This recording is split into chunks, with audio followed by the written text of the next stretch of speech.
Alright guys, here's my review on the Traxxas Aton with the Rakon frame. So basic pros and cons. Obvious main reason I modified to this frame was because the arms are replaceable when you crash without having to replace the entire center section when this happens. So this was the second main frame. I did replace one and realized that after having to swap all the avionics and components, I had no intention of doing that again. So when I broke the second one, I went ahead and installed the Rakon frame. Additional advantages, of course, the arms are much stronger. Here's an example of the original frame flex, how the arms and this arm is not broken. This is a perfectly good arm, and you can see how much that it flexed side to side. Of course, the Rakon frame is 100% rigid, and hopefully will be much stronger, and hopefully a relatively minor crash will not break at all.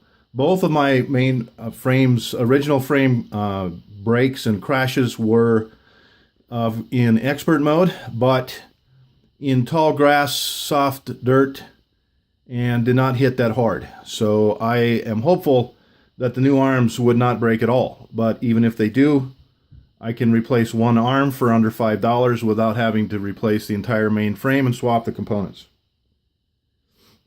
But the only disadvantage I can see from my perspective is the cost. Very expensive, $180 plus accessories for LED lights do not come with it. So all in all, about $200, and you can buy a brand new Aton for under $300. So a little bit of a tough decision there.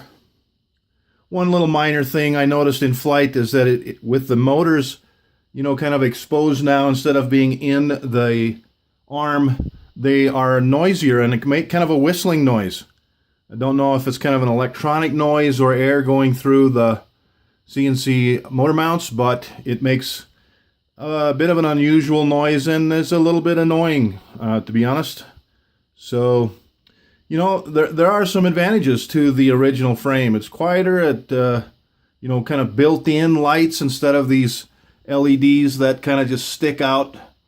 So definitely some advantages to the main frame as well. But in general, I like it, and I'm glad that I did it, and I would recommend it, although it really is specific and unique to how you fly. If you're going to use the Aton for primarily filming or even mild sport mode, I see no need for the Rakon frame. However, if you are going to use the model in expert mode, that's when you're going to end up like this, probably more than once, and hopefully the Rakon frame will be a significant advantage in that situation. So really pertains to how you use the Aton. Again, to be honest, wouldn't even really recommend the Rakon frame unless you're going to use it for expert mode or very aggressive sport mode. That's just my opinion and my perspective. All in all, the instructions have great pictures, but no step-by-step instructions at all. The overall build and kit is okay. Some fitting issues in the back of the center frame, but was able to work through it. But all in all, like I say, I would recommend it for anyone who intends to use the Aton in expert mode. So all in all, I fly my helicopters, just kind of sport mode. I am by no means an expert 3D, hard smack 3D, but I do like to be relatively aggressive sport mode, and in the expert mode, I enjoy it and works for me. So therefore, I believe the Rakon frame will be a significant improvement. For me, I have no interest so far in FPV. Obviously, the Aton is not a racing model, but it's very good for me for line of sight.